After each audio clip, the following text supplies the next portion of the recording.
সকলকে বলছি আজকে যে টপিকটা আমি শুরু করতে চলেছি সেটা হচ্ছে স্ট্যাটিস্টিক্স। ভূগোল প্র্যাকটিক্যালের একটা মানে মারাত্মক চ্যাপ্টার বলা চলে স্ট্যাটিস্টিক্স, ঠিক আছে। যারা জিওগ্রাফি অনার্স নিয়ে পড়ছো, যারা পাস নিয়ে পড়ছো, যারা ক্লাস 12-এ পড়ছো, ঠিক আছে, যারা মাস্টার ডিগ্রি করছো, প্রত্যেকের কাজে লাগবে এই স্ট্যাটিস্টিক্স চ্যাপ্টারটা, ঠিক আছে। শুরু থেকে শেষ পর্যন্ত ভিডিওটা ভালো করে মন দিয়ে দেখো। যদি আজকের এই ভিডিওটা ভালো করে তোমরা মন দিয়ে দেখতে পারো, আশা করি স্ট্যাটিস্টিক্সের থিওরি সম্পর্কে অনেকটা ডাউট তোমাদের ক্লিয়ার হয়ে যাবে, ঠিক আছে। বুঝতেই পারছো বোর্ডের ওয়ার্ক দেখে যে কতটা খেটে তৈরি করা এটা। তো আমার মতে বলে ভিডিওটা অবশ্যই প্রথম থেকে শেষ পর্যন্ত দেখো, আশা করি তোমাদের ভিডিওটা ভালো লাগবে এবং অবশ্যই মন দিয়ে দেখবে এবং অবশ্যই ভিডিওটা দেখার আগে খাতা পেন নিয়ে রেডি থেকো, কারণ ভিডিওটিতে আমি যে কথাগুলো বলেছি যদি খাতায় তোমরা নোট ডাউন করে রাখতে পারো, এটা আশা করি তোমাদের ভবিষ্যতেও কাজে লাগবে। তো প্রচন্ড ভালো একটা ভিডিও, অবশ্যই মন দিয়ে দেখবে। প্রথমে সকলকে জানাই এসজি ইনস্টিটিউশনে ওয়েলকাম। আশা করি সকলে খুব ভালোই আছো। আগের দিনে আমরা সমুদ্র তরঙ্গের সঞ্চয় কার্যের ফলে গঠিত ভূমিরূপ নিয়ে একটা ভিডিও আলোচনা করেছিলাম। তো সেখানে সকলেই খুব ভালোভাবে অ্যাপ্রিসিয়েট করেছে বিষয়টিকে এবং সকলেই খুব ভালোভাবে ভিডিওটি দেখেছে। তোমরা এইভাবে আমাদের পাশে থাকো, চ্যানেলটিকে সাবস্ক্রাইব করো যাতে নতুন নতুন ভিডিও আপলোড করার সাথে সাথেই তোমাদের কাছে পৌঁছে যায়। আমরাও চেষ্টা করছি আরও ভালোভাবে ভিডিওটি করার জন্য, যাতে তোমাদের কাছে ভিডিওটি যায় এবং তোমরা ভালোভাবে সেই বিষয়গুলোকে শিখতে পারো, জানতে পারো। তো আজকে সময় নষ্ট না করে আমি সরাসরি চলে যাব আজকের টপিক, ক্লাস 12-এর দ্বাদশ শ্রেণীর স্ট্যাটিস্টিক্স, রাশিবিজ্ঞান, প্র্যাকটিক্যালের একটা চ্যাপ্টার, ঠিক আছে। তো রাশিবিজ্ঞান আছে, আমি একটু সিলেবাসটা সম্পর্কে বলে দিই। ক্লাস 12-এর যে সিলেবাস, প্র্যাকটিক্যালের সিলেবাস, সেই সিলেবাসে তিনখানা মেন টপিক আছে। তো তিনটে মেন টপিকের মধ্যে একটা হচ্ছে স্ট্যাটিস্টিক্স, সেকেন্ড হচ্ছে প্রজেকশন, 3 নম্বর হচ্ছে টোপোসিট। তো তিনটে টপিককে নিয়েই আলোচনা করা হবে এবং একই ক্লাসে সম্ভব নয় আলোচনা করা এত বৃহত্তর বিষয়গুলো। তো আমি আজকে স্ট্যাটিস্টিক্সটা নিয়ে আলোচনা করছি। তো এই স্ট্যাটিস্টিক্স চ্যাপ্টারটা কমপ্লিট, যা যা সিলেবাসে ইনক্লুড আছে প্রত্যেকটা টপিক আমি আগে কমপ্লিট করব, ব্যাখ্যা করব, এক্সাম্পল দিয়ে সেগুলোকে ক্যালকুলেশন করে দেখাবো, তারপর আমি নেক্সট চ্যাপ্টারে যাব, ঠিক আছে। তো আজকে আমি চালু করছি স্ট্যাটিস্টিক্স। তো স্ট্যাটিস্টিক্স চালু করতে গেলে, মানে বাংলায় যাকে রাশিবিজ্ঞান বলে, তো স্ট্যাটিস্টিক্স চালু করতে গেলে আমাদের ঘরে কতগুলো বিষয় জানতে হবে। সেই বিষয়গুলো কি? সেগুলো হচ্ছে স্ট্যাটিস্টিক্স বা রাশিবিজ্ঞান কাকে বলে। আর রাশিবিজ্ঞান কাকে বলে? অ্যাকচুয়ালি প্রাচীন সভ্যতায় বা মধ্য ইউরোপীয় সভ্যতায়, প্রাচীন বা মধ্য ইউরোপীয় সভ্যতায় কি করা হতো, তখনকার যে জমিদাররা ছিল সেই জমিদাররা কৃষকদের কাছ থেকে টাকা তোলার জন্য, রাজারা জমিদারদের কাছ থেকে ট্যাক্স নেওয়ার জন্য নানা রকম হিসাবপত্র ব্যবহার করতো। এই হিসাবপত্র থেকে আজকের বর্তমানে স্ট্যাটিস্টিক্সটা এসেছে বলে মনে করা হচ্ছে, ঠিক আছে। এই স্ট্যাটিস্টিক্স শব্দটি কে প্রথম ব্যবহার করেছিল সেটা আগে আমাদের ঘরে জানতে হবে। সেটা হচ্ছে জে.এফ. ভন বাইনফেল্ড। তার এলিমেন্টস অফ ইউনিভার্সাল এরুডিশন গ্রন্থে প্রথম এই স্ট্যাটিস্টিক্স শব্দটি ব্যবহার করেন এবং ভারতের ক্ষেত্রে প্রশান্তচন্দ্র মহলানবিশকে কি বলা হয়? স্ট্যাটিস্টিক্সের জনক বা রাশিবিজ্ঞানের জনক, ঠিক আছে। তো আমরা জেনে নিলাম ব্যাকগ্রাউন্ডটা কি, কোথা থেকে স্ট্যাটিস্টিক্স এসেছে বা কে কে স্ট্যাটিস্টিক্স নিয়ে গবেষণা করেছে বা আলোচনা করেছে। তো এবার আমি এখানে একটা বিষয় বলি, স্ট্যাটিস্টিক্স জিনিসটা কি। স্ট্যাটিস্টিক্স জিনিসটা হচ্ছে, এখানে একটা জিনিস আমি লিখছি, সেই জিনিসটার দিকে ফলো করবে। সেটা হচ্ছে তথ্য বা ডেটা, ঠিক আছে, তথ্য বা ডেটা। এই জিনিসটাকে নিয়ে আগে জানতে হবে। এবার প্রথম এই চ্যাপ্টারটা একটু বোরিং লাগবে, সকলেরই বোরিং লাগবে, ঠিক আছে। কিন্তু ডিপলি জানতে গেলে এবং প্র্যাকটিক্যালগুলো নিখুঁত করতে গেলে অবশ্যই এই থিওরিটা জানতে হবেই, কারণ থিওরি সম্পর্কে অভিজ্ঞতা না থাকলে স্ট্যাটিস্টিক্স চ্যাপ্টারটা কমপ্লিট করা সহজ নয়, ঠিক আছে। এরকম অনেক ঘটনা দেখতে পাওয়া যায় যে অনেকেই থিওরিটা না জেনে আগে প্র্যাকটিক্যাল করতে যায়, কিন্তু প্র্যাকটিক্যালে অনেক সময় সমস্যা সৃষ্টি হয় যে এইটা কি ওটা কি জানতে পারে না। তো আমাদের ঘরে সেগুলো আগে ক্লিয়ার করতে হবে। তো আমাদের ঘরে যেটা জানতে হবে সেটা হচ্ছে আগে তথ্য বা ডেটাটা কি। তথ্য বা ডেটাটা হচ্ছে যেটা আমরা কালেকশন করি, সেটা প্রাইমারিভাবে হতে পারে, সেকেন্ডারিভাবে হতে পারে, মানে প্রাথমিকভাবে হতে পারে বা গৌণভাবে হতে পারে। এবার এখানে একটা বিষয় বলার আছে, তাহলে স্ট্যাটিস্টিক্সটা কি এবার জানবো। সেটা হচ্ছে আমরা যে তথ্যগুলোকে কালেক্ট করি সেই তথ্যগুলোকে কি করতে হয়, আমাদের ঘরে ব্যাখ্যা করতে হয়, তথ্যগুলোকে বিশ্লেষণ করতে হয়, তথ্যগুলোকে নিয়ে আমাদের ঘরে গ্রাফিক্যাল রিপ্রেজেন্টেশন করে দেখাতে হয়, উপস্থাপন করতে হয় যে এইটা হচ্ছে এই জিনিস। এই যে গ্রাফিক্যাল রিপ্রেজেন্টেশন, কোনো তথ্যকে কালেক্ট করার পর তার যে গ্রাফিক্যাল রিপ্রেজেন্টেশন, সাপোজ আমি এখানে বলে দিলাম 2, এখানে বলে দিলাম 3, তো এটা তো হচ্ছে আমার ডেটা, এটা তো হচ্ছে আমার ডেটা, হ্যাঁ, এটা হচ্ছে আমার তথ্য। এই তথ্যটাকে আমাকে রিপ্রেজেন্ট করতে হবে। রিপ্রেজেন্ট করা মানে কি, আমি এটাকে একটা সিম্পল বার গ্রাফে এঁকে দেখাতে পারি বা আমি একটা সার্কেলের মাধ্যমে পাই ডায়াগ্রাম দিয়ে এঁকে দেখাতে পারি যে এটা হচ্ছে এই এই ডেটার গ্রাফিক্যাল রিপ্রেজেন্টেশন, ঠিক আছে। তো এই যে গ্রাফিক্যাল রিপ্রেজেন্টেশন আর এই যে ডেটা, এদের মধ্যবর্তী স্থানে একটা জিনিস আছে, সেটা হচ্ছে ক্যালকুলেশন। সেটা হচ্ছে কি, সেটা হচ্ছে বিশ্লেষণ, ঠিক আছে। তাহলে প্রথমে থাকলো তথ্য, তাকে থাকলো বিশ্লেষণ, তারপর থাকলো তাকে কি, graphical representation, that is called statistics. এটা কি বলা হয়? রাশিবিজ্ঞান। বুঝতে পারা গেছে সকলে? তো আশা করি বুঝতে পারা গেছে যে রাশি বিজ্ঞান বা স্ট্যাটিস্টিক্স কি এবং এখানে এই তথ্যটা কি। ঠিক আছে, এবার আমরা একটা জিনিস দেখলাম যে রাশি বিজ্ঞানটা টোটালি ডিপেন্ড করছে এই তথ্যের উপর। তথ্যটাকে বিশ্লেষণ করা, কালেকশন করা, তাকে রিপ্রেজেন্টেশন করা টোটালি ডিপেন্ড করছে এটার উপর। তো এটা জানতে গেলে আগে আমাদের ঘরে অবশ্যই স্ট্যাটিস্টিক্স তো করবোই, শিখবই, কিন্তু এটা জানতে গেলে আমাদের ঘরে অবশ্যই জানতে হবে সেটা হচ্ছে ডেটা সম্পর্কে একটুখানি ইনফরমেশন আমাদের ঘরে জানতে হবে। আমি আজ একটু ডেটা সম্পর্কে একটুখানি ইনফরমেশন আমি আগে আলোচনা করে দিচ্ছি যে ডেটা কি, ডেটা কত রকমের হয়, কালেকশন করতে হয় কিভাবে, কি সেটা একটু আলোচনা করছি। ঠিক আছে, তো এই ডেটাটা কি সেটা নিয়ে একটু আলোচনা করতে গেলে আমাদের ঘরে একটা জিনিস জানতে হবে, সেটা হচ্ছে ডেটাটা কালেকশন কোথা থেকে করা হয়। আমরা ডেটাটা কালেকশন করতে পারি কোনো বাড়ি বাড়ি ভিজিট করে, যেরকম সার্ভে অফ ইন্ডিয়ার দ্বারা ভারতবর্ষের জনগণনা করা হয়, সার্ভে করা হয়। তার মাধ্যমে আমরা কি করি, বাড়িতে কতগুলো লোক আছে, ঠিক আছে, বাড়ির সংখ্যা, ফ্যামিলি মেম্বারদের সংখ্যা, তাদের এডুকেশনাল কোয়ালিফিকেশন, ঠিক আছে, ডোমেস্টিক অ্যানিমালস, ঠিক আছে, এই সমস্ত জিনিসগুলোকে আমরা তাদের কাছ থেকে জানতে চাই। তো এই জিনিসগুলোকে যে আমরা তাদের কাছ থেকে জানছি এগুলোকেই বলা হয় ডেটা কালেকশন করা, এটাকে বলে প্রাইমারি ডেটা কালেকশন করা। তো এই ডেটার ভাগগুলো বলছি। প্রথমে যদি বৈশিষ্ট্যের উপর নির্ভর করে ধরি, কিসের উপর নির্ভর করে বললাম, সেটা হচ্ছে বৈশিষ্ট্যের উপর। ঠিক আছে, বৈশিষ্ট্যের উপর নির্ভর করে যদি আমি আলোচনা করি, আমি পুরো লেখাটা লিখছি না, তাতে সময়টা নষ্ট হবে। আমি যদি বৈশিষ্ট্যের উপর নির্ভর করি, আমি এখানে করে লিখে দিলাম যে তথ্যকে নিয়ে আমরা আলোচনা করছি বা ডেটাকে নিয়ে আমরা আলোচনা করছি। ঠিক আছে, তো আমরা যদি প্রথমে বৈশিষ্ট্যের উপর নির্ভর করি, বৈশিষ্ট্যের উপর নির্ভর করে ডেটাকে 4 ভাগে ভাগ করা যায়। সেই 4 ভাগের মধ্যে প্রথম ভাগটা কি, প্রথম ভাগটা হচ্ছে গুণগত তথ্য। গুণগত কি তথ্য, গুণগত তথ্য কাকে বলে, যে তথ্যে কোনো সংখ্যা বিষয় কোনো বিষয় থাকে না, যে তথ্যটা শুধুমাত্র গুণ দিয়ে বিচার করা হয়। স্ট্যাটিস্টিক্সে এই তথ্যটা কিন্তু কোনো কাজে লাগে না, কিন্তু তবুও আমাকে একে জানতে হবে। এই গুণগত তথ্যের এক্সাম্পল যদি আমি ধরি তাহলে কি পাবো, জাতি, ধর্ম, বর্ণ ইত্যাদি, এগুলো হচ্ছে গুণ। এইগুলোকে যেখানে বিশ্লেষণ করা হয় তাকেই বলা হয় গুণগত তথ্য। ঠিক আছে, ঠিক আছে, এবার এরপরে যে সেকেন্ড টপিকে যাব সেটা হচ্ছে সংখ্যাগত তথ্য। ঠিক আছে, সংখ্যাগতটা কি, এটা আবার কি, এখানে কোনো গুণকে বিচার করা না, এখানে সংখ্যাকে বিচার করা হয় যে আছে কতগুলো। যেমন আমি যদি বলি যে ভারতের জনসংখ্যা, ভারতের কি, ভারতের জনসংখ্যা, ঠিক আছে, এই ভারতের জনসংখ্যা এটা একটা ডেটা, মানে এটা একটা সংখ্যা, আমাকে সংখ্যাটা জানতে হবে। বা আমি যদি বলি state wise distribution of population, মানে কি রাজ্যভিত্তিক জনসংখ্যার বিস্তৃতি, তাহলে এটাও এক ধরনের আমি কি পেলাম, সংখ্যা। তাহলে এই ধরনের এই ধরনের তথ্যগুলোকে বলা হয় সংখ্যাগত তথ্য। ঠিক আছে, আর একটা 3 নম্বর হচ্ছে সময় নির্ভর বা সময় ভিত্তিক। ঠিক আছে, সময় ভিত্তিক কি, সময় ভিত্তিকটা জানতে গেলে কি হবে, সময় ভিত্তিকটা এই রাশি মানে সংখ্যাগত তত্ত্বই, কিন্তু এটা সময়ের উপর ডিপেন্ড করছে। এটা কিন্তু এখানে কিন্তু সময়ের উল্লেখ করিনি, দুটোর মধ্যে ডিফারেন্স হচ্ছে এটাই, এটা শুধুই সংখ্যা, কিন্তু এখানে সংখ্যা কিন্তু তার সঙ্গে একটা সময়ের উল্লেখ থাকছে। মানে এটা কি, আমি যদি বলি যে 1990 সাল থেকে 2000 সাল পর্যন্ত ভারতে ধান চাষ কত হয়েছে, তাহলে কি হলো, একটা 10 বছরের একটা সময় বোঝাচ্ছে। সেই 10 বছরে ধান চাষ কত হয়েছে, 10 কুইন্টাল। আমি অ্যাজ ফর এক্সাম্পল বলছি 10 কুইন্টাল, সাপোজ আমি ধরে নিলাম 10 কুইন্টাল, তাহলে একটা সংখ্যা পাচ্ছি কিন্তু একটা সময়ের উপর নির্ভর করে। তাহলে এটাকে বলা হয় সময় ভিত্তিক কি, এটাকে বলা হয় সময় ভিত্তিক তথ্য। কথাটা বুঝতে পারা গেছে, এটাকে বলা হয় সময় ভিত্তিক তথ্য।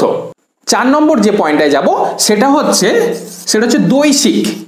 সেটা হচ্ছে দৈশিক বা জিওগ্রাফিক্যাল বা ভৌগোলিক। সেটা কি, আমি সাপোজ কোন একটা জায়গার এরিয়া মেজারমেন্ট করব, যে এটা হচ্ছে কলকাতা, মানে ভৌগোলিকভাবে কোন একটা জায়গা কোন জায়গায় অবস্থিত সেটাকে টোটালি ব্যাখ্যা করব, সেটাই হচ্ছে দৈশিক তথ্য। ঠিক আছে, তাহলে এই ডেটার যে ভাগ তার মধ্যে 1 নম্বর যে ভাগ বৈশিষ্ট্যের উপর নির্ভর করে যদি আমরা ডেটাকে ভাগ করি তাহলে আমরা এই 4টে ভাগ পাবো। বুঝতে পারা গেছে? তো এবার আমরা রাশি তত্ত্বের সেকেন্ড টপিকে যাচ্ছি। ঠিক আছে, সেকেন্ড টপিকটা কি একটু জেনে নেব। এটা গেল 1 নম্বর। হ্যাঁ, এটা গেল 1 নম্বর, বৈশিষ্ট্যের উপর নির্ভর করে রাশি তত্ত্বকে কয় ভাগ করা যায়। এটা হচ্ছে 2 নম্বর। ঠিক আছে, এটা হচ্ছে উৎসের উপর নির্ভর করে। কিসের উপর নির্ভর করে, উৎস, রাশি তত্ত্বের উৎসের উপর নির্ভর করে, কোথা থেকে পাচ্ছি ডেটাটা সেইটার উপর নির্ভর করে রাশি তত্ত্বকে 2 ভাগে ভাগ করা যায়। 1 নম্বর হচ্ছে প্রাইমারি, 1 নম্বর হচ্ছে কি প্রাইমারি, ঠিক আছে, বা প্রাথমিক। 1 নম্বর হচ্ছে প্রাইমারি বা প্রাথমিক। এই প্রাইমারি বা প্রাথমিক কি, এই যে বললাম আমি নিজে সরাসরি চলে যাব সাপোজ আমি ধরে নিলাম তোমরা যারা এই মুহূর্তে আমাকে দেখছো, ঠিক আছে, আমি তোমাদের বাড়ি বাড়ি চলে গেলাম, ঠিক আছে, তোমাদের বাড়িতে গিয়ে তোমরা কতজন বাড়িতে থাকো, তোমাদের বাড়িতে কি কি আছে, সমস্ত কিছু সম্পর্কে ইনফরমেশন আমি নিজে তোমাদের বাড়ি থেকে গিয়ে নিয়ে আসলাম।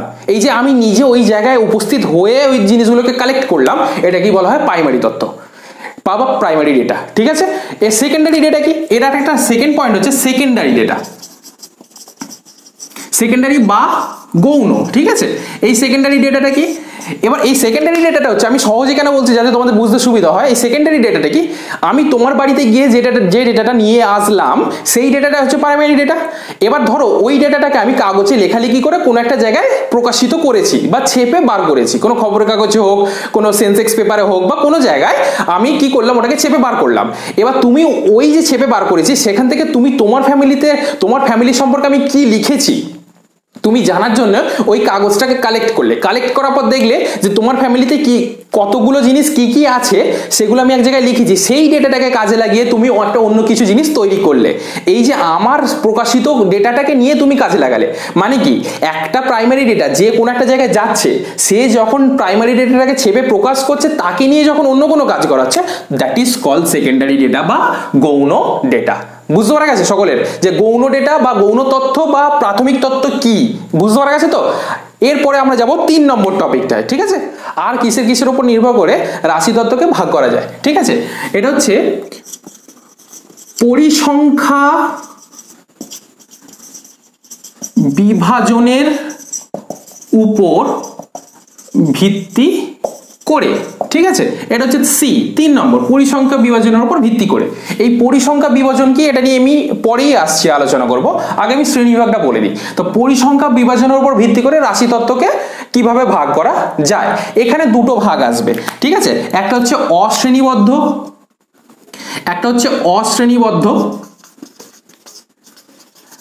আর একটা হচ্ছে শ্রেণীবদ্ধ।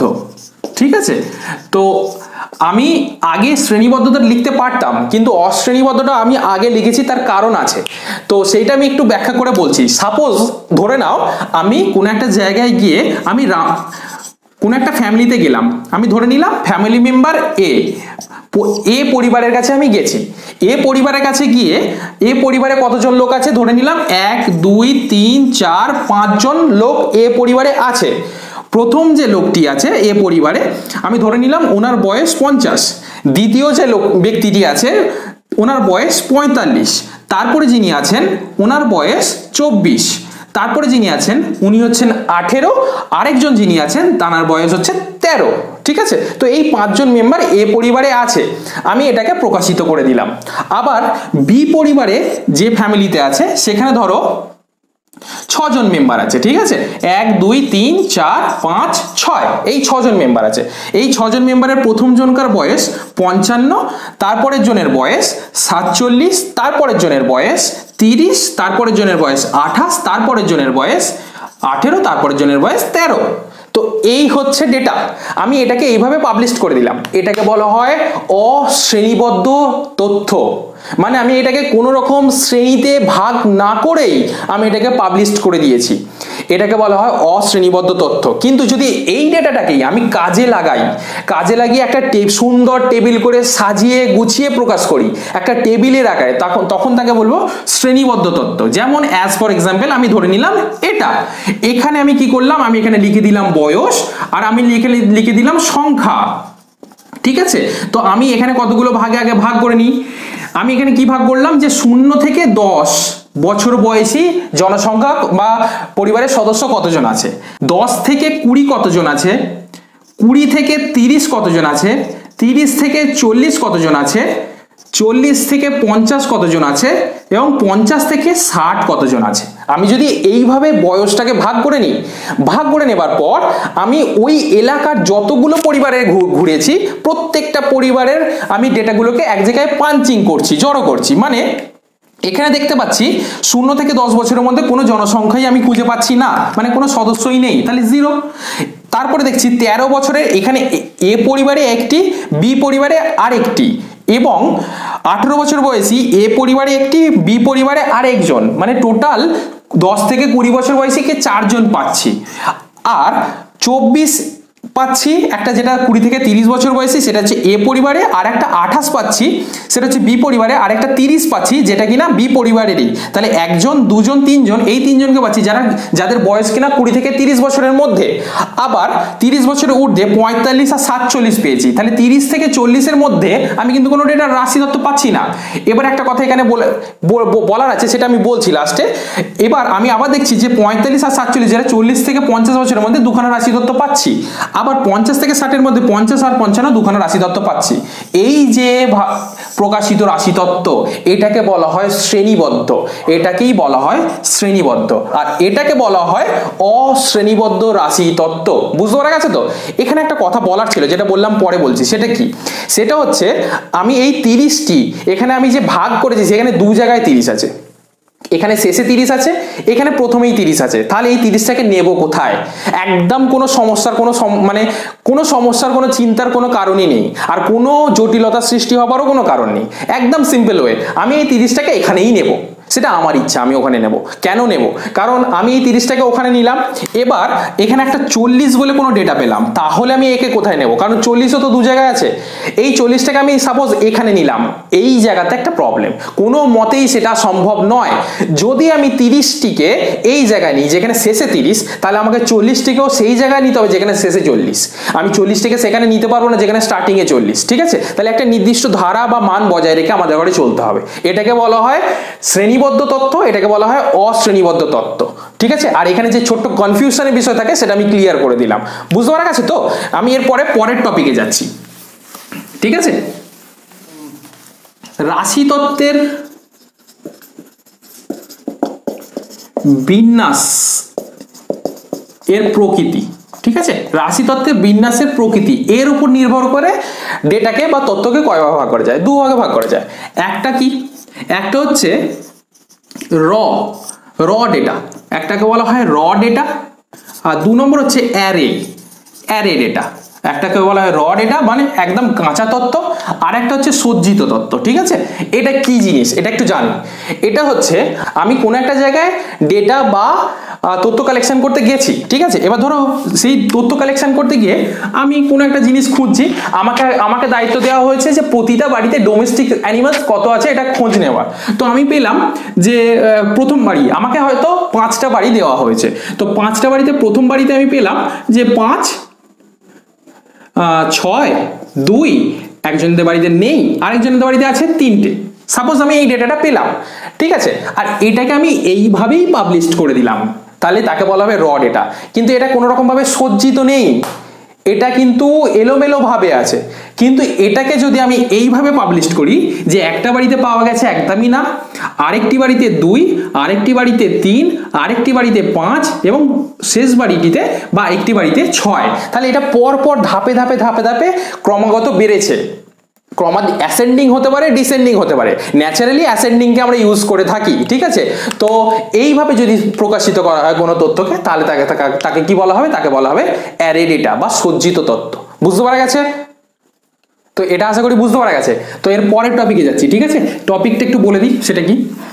তাহলে এতক্ষণ পর্যন্ত যেটা হলো সেটা হচ্ছে রাশি তত্ত্ব, যে তত্ত্বকে নিয়ে আমরা ক্যালকুলেশন করব। তো ওই জন্য এই তত্ত্বটা আমি আগে একটু বলে দিলাম যাতে বিষয়টা অনেকটা ক্লিয়ার হয়। ঠিক আছে? তো আমাদের যদি ভিডিওটা ভালো লেগে থাকে অবশ্যই চ্যানেলটিকে সাবস্ক্রাইব করবে, লাইক কমেন্ট শেয়ার তো অবশ্যই করবে।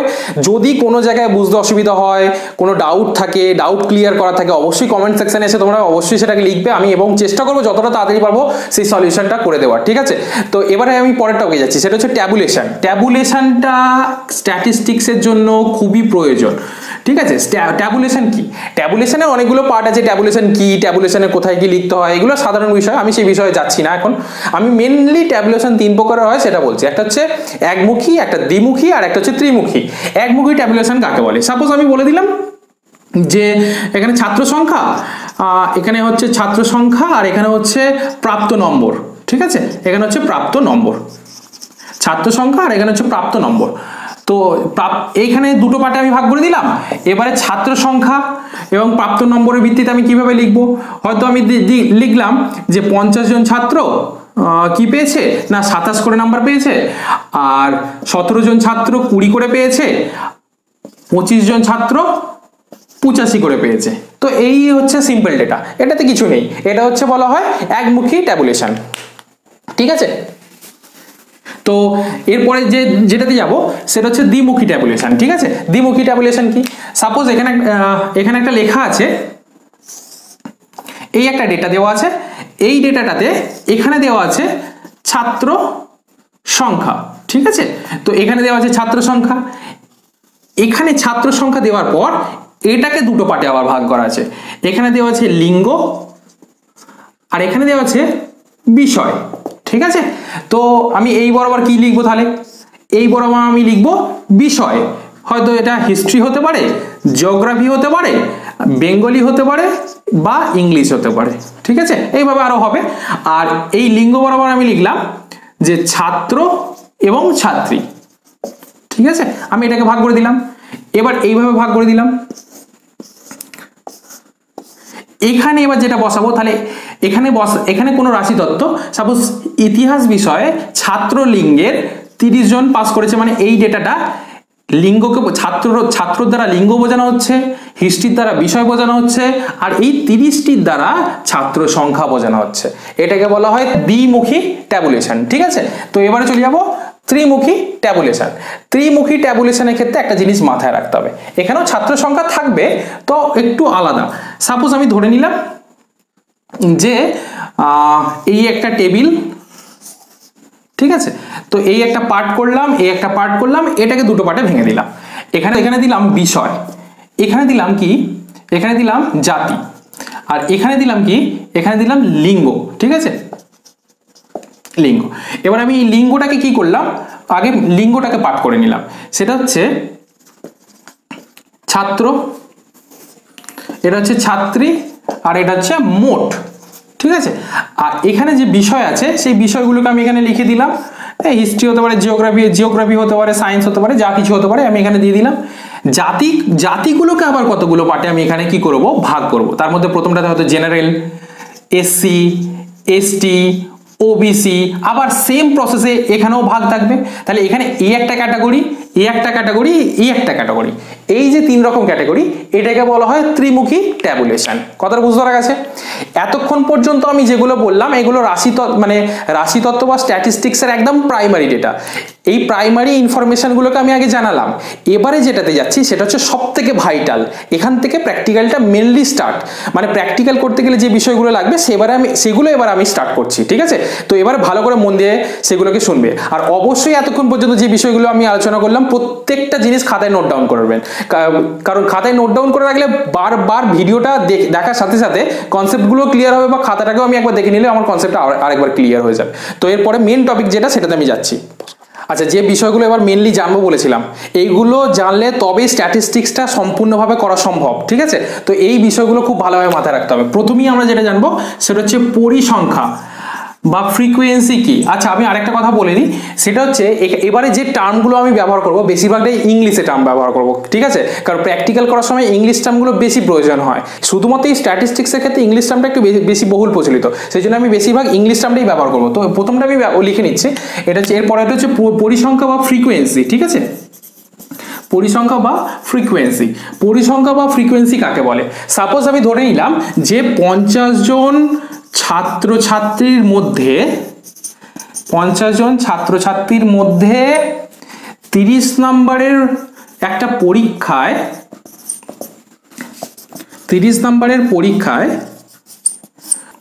5 জন 20 নম্বর পেয়েছে। এই হচ্ছে যদি আমি একটা ডেটাকে লিখি যে 50 জন মোট ছাত্রছাত্রী এবং তারা কত নম্বরের জন্য পরীক্ষা দিয়েছে, 30 নম্বরের জন্য পরীক্ষা দিয়েছে। এই 50 জন মোট ছাত্রছাত্রী 30 নম্বরের জন্য পরীক্ষা দিয়েছে, তার মধ্যে 5 জন ছাত্রছাত্রী 20 নাম্বার করে পেয়েছে। তাহলে এখানে কি দেখতে পাচ্ছি যে এই 20 নাম্বারটা 5 বার রিপিট হয়েছে। তাহলে 20 নম্বরের রিপিটেশন, 20 নম্বরের রিপিটেশন কতবার হয়েছে না 5 বার। এটাই হচ্ছে এই 20 নম্বরের ফ্রিকোয়েন্সি। তাহলে ফ্রিকোয়েন্সি সম্পর্কে কি জানলাম, বা পরিসংখ্যা সম্পর্কে কি জানলাম? পরিসংখ্যা হচ্ছে কোনো রাশি তত্ত্বের একটা মান ঘুরে ফিরে যতবার আসবে সেই সংখ্যাটাকে, সেই ততবার সংখ্যাটাকে, ঠিক আছে, সেই ততবার সংখ্যাটাকে বলা হয় পরিসংখ্যা। তাহলে 20 নম্বরটি 5 জন পেয়েছে, তাহলে 20 নম্বরটা ঘুরে ফিরে কবার এসছে? 20 নম্বরটা ঘুরে ফিরে এসছে 5 বার, তাহলে 20 নম্বরের পরিসংখ্যা হচ্ছে 5।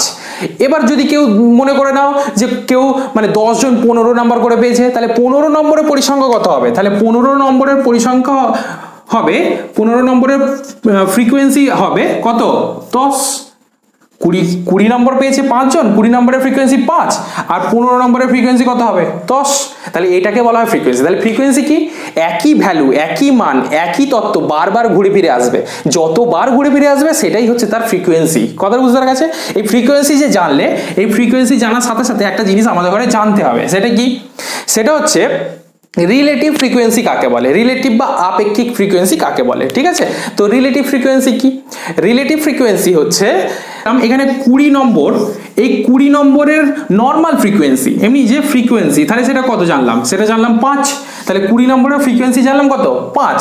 এবার আমি একটা কথা বলছি, 20 নম্বরের তাহলে আপেক্ষিক ফ্রিকোয়েন্সি মানে রিলেটিভ ফ্রিকোয়েন্সি কত হতে পারে? 20 নম্বরের রিলেটিভ ফ্রিকোয়েন্সি কি?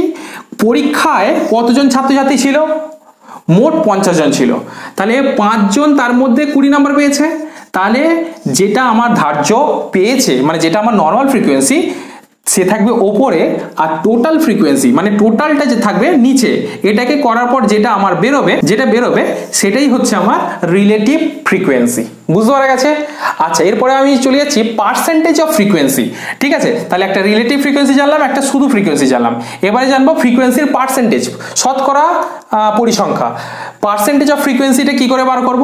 পার্সেন্টেজ অফ ফ্রিকোয়েন্সি হচ্ছে এখানে যেটা আমার নর্মাল ফ্রিকোয়েন্সি তার নিচে থাকবে মোট পরিসংখ্যা, তার সঙ্গে গুণ হবে জাস্ট 100 নর্মাল, তাহলে এটা হয়ে যাবে আমার কি? এটা হয়ে যাবে আমার পার্সেন্টেজ অফ ফ্রিকোয়েন্সি 10%, ঠিক আছে? 10%। তাহলে আমি এখানে 3 ধরনের ফ্রিকোয়েন্সি দেখতে পাচ্ছি। সেই 3 ধরনের ফ্রিকোয়েন্সি কি কি? প্রথম ফ্রিকোয়েন্সিটা হচ্ছে নর্মাল, এটা হচ্ছে সাধারণ পরিসংখ্যা বা ফ্রিকোয়েন্সি, ঠিক আছে? সাধারণ পরিসংখ্যা বা ফ্রিকোয়েন্সি কিভাবে পেলাম না, একটাই সংখ্যা যখন বারবার ঘুরে ফিরে আসবে সেই যতবার ঘুরে ফিরে আসছে সেটাই হচ্ছে শুধু পরিসংখ্যা বা ফ্রিকোয়েন্সি। আর তার রিলেটিভ ফ্রিকোয়েন্সি বা আপেক্ষিক পরিসংখ্যা কি করে বার করতে হয়? মোট যে পরিসংখ্যা সে তার সাপেক্ষে এই পরিসংখ্যাটা ভাগ করলে, অনুপাত করলে যেটা পাবো তাকে বলা হবে রিলেটিভ ফ্রিকোয়েন্সি। আর রিলেটিভ ফ্রিকোয়েন্সির সঙ্গে পার্সেন্টেজ করে দিলে তা থেকে পেয়ে যাবো আমি পার্সেন্টেজ অফ ফ্রিকোয়েন্সি। এটা গেল ফ্রিকোয়েন্সির পার্ট, ঠিক আছে? এটা একটা খুব ইম্পর্টেন্ট, খুব ভাইটাল একটা পার্ট, বারবার বলছি এটা দারুণ ভাইটাল একটা পার্ট, অবশ্যই খাতায় নোট ডাউন করবে বিষয়টি, ঠিক আছে? এর পরের টপিকে যাব, সেটা হচ্ছে পরিসংখ্যা বিভাজন, ঠিক আছে? Frequency distribution. এরপরে যেটা টপিকে যাব সেটা হচ্ছে ফ্রিকোয়েন্সি ডিস্ট্রিবিউশন, ঠিক আছে? তো বি, এটা হচ্ছে ফ্রিকোয়েন্সি ডিস্ট্রিবিউশন, ঠিক আছে? ফ্রিকোয়েন্সি ডিস্ট্রিবিউশন কি? ফ্রিকোয়েন্সি ডিস্ট্রিবিউশন কি? আমি একটু আগে যে তথ্যগুলো পেলাম, সাপোজ আমি আগের টপিকটা থেকেই বলছি যে 20 নম্বর পেয়েছে 5 জন, ঠিক আছে? 15 নম্বর পেয়েছে 10 জন, 25 পেয়েছে 10 জন, তাহলে কত হলো? 25 জন। আচ্ছা, 30 পেয়েছে 15 জন, তাহলে কত হচ্ছে? 40 জন, তাই তো? আর 13 পেয়েছে 10 জন, 10 10 20, 30 20 50, তাহলে টোটাল 50 জন। টোটাল 50 জন এত করে নাম্বার পেয়েছে। তাহলে 20 সংখ্যাটি রিপিট হয়েছে 5 বার, তাহলে 20 ফ্রিকোয়েন্সি হচ্ছে 5, 15 ফ্রিকোয়েন্সি 10, 25 ফ্রিকোয়েন্সি 10, 30 ফ্রিকোয়েন্সি 15, আবার 13 ফ্রিকোয়েন্সি কত? 10। আমি সাজাবো কিভাবে? আমি এখানে লিখে দেবো নম্বর, আর এখানে লিখে দেবো কি? ছাত্র সংখ্যা। এবার এটাকে আমি কি করে দেবো? নম্বরের জায়গায় আমি কি লিখবো? নম্বরের জায়গায় লিখবো, সরি এটা না, নম্বরের জায়গায় কি লিখবো? নম্বরের জায়গায় লিখবো 20 কতজন পেয়েছে, 15 কতজন পেয়েছে, 25 কতজন পেয়েছে, 30 কতজন পেয়েছে, 13 কতজন পেয়েছে। আমি নম্বরগুলোকে ওখানে তুলে দিলাম। আর এদেরই ফ্রিকোয়েন্সি কত হবে? ছাত্র বা ফ্রিকোয়েন্সি সেটা হচ্ছে 5, 10, 10, 15 আর হচ্ছে 10, এটা হচ্ছে ফ্রিকোয়েন্সি। তাহলে এটা কি বলা হয়? Frequency distribution. মানে আমি কি ওটা কি করলাম? টেবিলের আকারে ডিস্ট্রিবিউট করে দিলাম, এটা কি বলা হয় ফ্রিকোয়েন্সি ডিস্ট্রিবিউশন। ঠিক আছে, তো আগেরটা জানলাম ফ্রিকোয়েন্সি কি, এটা জানলাম ফ্রিকোয়েন্সি ডিস্ট্রিবিউশন কি। খুব ভাইটাল বিষয়ে আলোচনা করছি, একটু মন দিয়ে দেখবে, আর অবশ্যই আমাদের চ্যানেলটিকে সাবস্ক্রাইব করবে যাতে পরের ভিডিওগুলো অবশ্যই তোমাদের কাছে খুব দ্রুততার সঙ্গে যায়, এবং প্রত্যেকটা ভিডিওকে একটু ফলো করবে। আশা করি এরপর ক্লাস 12-এর প্র্যাকটিক্যাল সম্পর্কে কোনো রকম ডাউট থাকা উচিত নয়। যদি ডাউট থাকে, অবশ্যই ডাউট থাকতেও পারে, তাহলে আমাদের কমেন্ট সেকশনে অবশ্যই কমেন্ট করবে যাতে আমরা সলিউশনটা করতে পারি। আমরাও চাই তোমাদের ডাউটটা একটু ভালোভাবে ক্লিয়ার হোক। ঠিক আছে, কি যাচ্ছি সেটা হচ্ছে নাম্বার অফ ক্লাস। ঠিক আছে, এটা হচ্ছে number of class, number of class. ঠিক আছে, এই নাম্বার অফ ক্লাস কি করে বার করতে হয়, একটা কথা বারবার বলছি একটা কথা, সেটা হচ্ছে অবশ্যই এই অংশটা ভালো করে একটু লক্ষ্য করো। নাম্বার অফ ক্লাস কি, আমি যে একটা ডিস্ট্রিবিউশন টোটাল নেব, সেই ডিস্ট্রিবিউশনের ডেটাগুলোকে কতগুলো ক্লাস আমি ডিভাইডেড করব। তো এই ক্লাস বার করার জন্য বিজ্ঞানী স্টার্জ একটা ফর্মুলা দিয়েছেন, সেই ফর্মুলাটা কি, C equal to 1 plus 3.322 log N. এই ফর্মুলাটা অবশ্যই মাথায় রাখতে হবে, এবং এই ফর্মুলাটা অবশ্যই খাতায় নোট ডাউন করে নাও। বিজ্ঞানী স্টার্জ এই ফর্মুলাটা দিয়েছেন। এই ফর্মুলা অনুযায়ী সি মানে কি, সি মানে হচ্ছে নাম্বার অফ ক্লাস, কতগুলো ক্লাস আমি নেব। আর এন মানে কি, number of observation. Number of observation মানে কি, তোমাকে কতগুলো ডেটা বা কতগুলো তথ্য দেওয়া হয়েছে সেটা। তাহলে এটাকে আমি নর্মালি ফর্মুলায় ফেলবো, ফর্মুলায় ফেলে এখান থেকে আমি কি করে নেবো, ক্লাস বার করে নেবো। ঠিক আছে, এই সেকশনে কিভাবে একটা আনগ্রুপ ডেটাকে, ঠিক আছে, আনগ্রুপ ডেটা সম্পর্কে আমার আগে আলোচনা করা হয়ে গেছে, অশ্রেণীবদ্ধ তথ্য। আনগ্রুপ ডেটাকে কিভাবে আমি গ্রুপ ডেটায় ট্রান্সফার করব, তার দুখানা পদ্ধতি আছে। এই ফর্মুলাটাকে কাজে লাগিয়ে আগে আমি এই মেন টপিকগুলো কিন্তু আলোচনা করে নিই, তারপর আমি এটা বার করে তোমাদের ঘরে দেখাচ্ছি। ঠিক আছে, তো এটা গেল নাম্বার অফ ক্লাস। ঠিক আছে, কিভাবে ক্লাস বার করতে হয়। এবার ক্লাসটা দু রকম হয়, একটা হচ্ছে ইকুয়াল ক্লাস, আর একটা হচ্ছে আনইকুয়াল ক্লাস। এটা কি, এটা একটু বলে দিচ্ছি। সাপোজ আমি 10 থেকে 20, 20 থেকে 30, 30 থেকে 40, এই প্রত্যেকটার মাঝখানে গ্যাপ কিন্তু সমান আছে। যেমন 20 থেকে 10 থেকে 20, এটা হচ্ছে 10-এর গ্যাপ, 20 থেকে 30 10-এর গ্যাপ, 30 থেকে 40 10-এর গ্যাপ, প্রত্যেকটাতেই 10-এর গ্যাপ। তাহলে এটাকে বলা হবে ইকুয়াল ক্লাস। ঠিক আছে, আবার আনইকুয়াল ক্লাস কি, হয়তো দেখা গেল 10 থেকে 20, আবার হঠাৎ করে 20 থেকে 50, 50 থেকে 200, এই ধরনের যে ক্লাস, এটাকে বলা হবে আনইকুয়াল ক্লাস। ঠিক আছে, এবার হচ্ছে ক্লাস ইন্টারভাল, ডি, সেটা হচ্ছে ক্লাস ইন্টারভাল। ক্লাস ইন্টারভাল কি, ক্লাস ইন্টারভাল হচ্ছে, ক্লাস ইন্টারভালকে আই দিয়ে ইন্ডিকেশন করানো হয়। তো ক্লাস ইন্টারভাল কি, ক্লাস ইন্টারভাল হচ্ছে একটা ক্লাস, সাপোজ আমি ধরে নিলাম 10 থেকে 20, তাহলে এই 10 থেকে 20 এর মধ্যে গ্যাপ কত আছে, এর মধ্যে গ্যাপ নিশ্চয়ই আছে 10। আমি 10-এর সঙ্গে 10 যোগ করলে তবেই না গিয়ে পাবো 20। তো এই যে 10, এটাই হচ্ছে ক্লাস ইন্টারভাল, মানে এই 20-র সঙ্গে আবার আমি কত যোগ করলে পরের ক্লাসটা পাবো, সেটা হচ্ছে 30। 10 যোগ করলাম, আবার 30-এর সঙ্গে 10 যোগ করলাম, তবে গিয়ে পেলাম কত, 40। 30-এর সঙ্গে 10 যোগ করে তবে গিয়ে পেলাম কত, 40। এই গ্যাপটাই হচ্ছে ক্লাস ইন্টারভাল। ঠিক আছে, এবারে যেটা যাচ্ছি সেটা হচ্ছে class limit. Class limit, class limit কি, পরিসংখ্যা বিভাজনে আমরা কোনো আনগ্রুপ ডেটাকে যখন গ্রুপ করি, মানে যখন অনেকগুলো রাশি তত্ত্ব দেওয়া থাকে, সাপোজ আমি বলছি 20, 27, 30, 33, এই যে ডেটাটা, সাপোজ আমি এই ডেটাটাকে কি করবো, পরপর ভাবে সাজাবো। তো এই পরপর সাজাতে গেলে আমাকে তো একটা ট্যালি মার্ক করতে হবে। ট্যালি মার্ক করার জন্য আমাকে কি করতে হয়, পরিসংখ্যাটাকে বিভাজন করতে হয়। তো ওই যে পরিসংখ্যা বিভাজনের মাধ্যমে আমরা ট্যালি মার্ক করে টেবিলটাকে সাজাই, তাকেই বলা হয় ক্লাস লিমিট। সেই যে মান, দুই প্রান্তের যে মান, একটা ক্লাসের দুই প্রান্তের যে মান, পরিসংখ্যার মান, যার মাধ্যমে আমরা ট্যালি মার্ক করে ক্লাসটাকে তৈরি করি, তাকেই বলা হয় ক্লাস লিমিট। এক্ষেত্রে একটা কথা মনে রাখতে হবে, ক্লাস লিমিট কয় প্রকার। এই ক্লাস লিমিটটা আমি একটু করে দেখাচ্ছি। সাপোজ ধরে নাও 21 থেকে 30, পরেরটা হবে 31 থেকে 40, তারপরেরটা হবে 41, 41 থেকে 50। এক্ষেত্রে একটা জিনিস ভালো করে লক্ষ্য করে দেখো যে এইটাকে বলা হয় একটা ক্লাস। আমরা জেনে নিয়েছি যে এইটাকে একটা ক্লাস বলা হয়। এই ক্লাসের পার্টগুলো সম্পর্কে এবার একটু বলছি। এই ক্লাসের পার্টগুলো হচ্ছে, এই যে ফার্স্টের অংশটা, এটা একটা ক্লাস, এই যে এটা একটা ক্লাস। এই ক্লাসের এই প্রথম যে অংশটাকে, এটাকে বলা হয় কি, এটাকে বলা হয় লোয়ার ক্লাস লিমিট।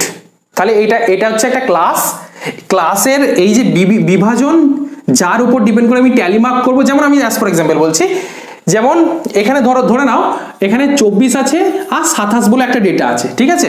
তাহলে এই ক্লাস যে আছে 21 থেকে 30, এই যে ক্লাস, এই ক্লাসে আমি যদি ট্যালি মার্ক করতে চাই যে এই ক্লাসের মধ্যে এর মধ্যে থেকে কতগুলো ভ্যালু রিপিট হয়েছে, তাহলে আমি কি দেখতে পাবো, 20 কে তো পাবো না, 24 আর 27 2, তাহলে ট্যালি মার্ক করবো যে এই ক্লাসের ফ্রিকোয়েন্সি কত হবে, এই ক্লাসের ফ্রিকোয়েন্সি কত হবে 1 2। যদি ফ্রিকোয়েন্সি 5 এর বেশি হতো তাহলে আমি কি করতাম 1 2 3 4 and 5 এইভাবে ট্যালি মার্ক করতাম। কিন্তু এখন আমি এই 21 থেকে 30 এই যে ক্লাস, এই ক্লাসের ফ্রিকোয়েন্সি কত পাচ্ছি 1 and 2, এই যে ট্যালি মার্ক করলাম, এই ট্যালি মার্কটা কিসের উপর ডিপেন্ড করে করলাম, এই প্রান্তের ডেটাটাকে দেখলাম, এই ক্লাসের এই ধারের ডেটাটাকে দেখলাম, আর এই ক্লাসের এই ধারের ডেটাটাকে দেখলাম, এই দুটোকেই বলা হয় ক্লাস লিমিট। তাহলে খুব ক্লিয়ার করে বোঝো, এটাকে বলা হয় একটা ক্লাস, আর তারই দুপ্রান্তে যে দুটো পরিসংখ্যা থাকে যার উপর ডিপেন্ড করে আমরা রাশি তত্ত্বকে ফ্রিকোয়েন্সি দিয়ে ভাঙি, তাদের দুজনকে বলা হয় ক্লাস লিমিট। বুঝতে পারা গেছে? এক্ষেত্রে একটা কথা অবশ্যই মাথায় রাখতে হবে, আগের ক্লাসের লিমিটের লাস্ট লিমিটের সঙ্গে পরের ক্লাসের ফার্স্ট লিমিট কোনোদিনই মিলবে না, অবশ্যই এটা আলাদা থাকবে। এবার এই লিমিটগুলোকে কি বলে ডাকা হয়, এদের করে কি বলবো, আগের ক্লাসের লিমিট পরের ক্লাসের লিমিট, এইভাবে তো বলবো না, এদের একটা নাম আছে, সেটা কি, এই ক্লাসের যে দুটো লিমিট তার মধ্যে এই লিমিটটাকে বলা হয় কি, এই লিমিটটাকে বলা হয় লোয়ার ক্লাস লিমিট, ঠিক আছে। আর এই লিমিটটাকে বলা হয় আপার ক্লাস লিমিট, ঠিক আছে। সেরকম ভাবে এই ক্লাসের এটাকে বলা হয় লোয়ার ক্লাস, এটাকে বলা হয় আপার ক্লাস। এবার আমি বলছি সেটা কি, আগের ক্লাসের আপার ক্লাস লিমিটের সঙ্গে পরের ক্লাসের লোয়ার ক্লাস লিমিট কোনো মতেই মিলবে না, এটাকেই বলা হয় ক্লাস লিমিট। আশা করি বুঝতে পারা গেছে। এরপর চলে যাচ্ছি ক্লাস বাউন্ডারি বা শ্রেণী সীমানা কি। এটা গেল ক্লাস লিমিটের বাংলা হচ্ছে শ্রেণী সীমা। শ্রেণী সীমা শ্রেণী সীমানার মধ্যে তফাৎ আছে, এটাকে বলা হয় ক্লাস লিমিট আর ওটাকে বলা হয় ক্লাস বাউন্ডারি। আমি এটাকে মুছছি না যাতে বুঝতে অসুবিধা না হয়, ঠিক আছে, আমি এটাকে রাখলাম।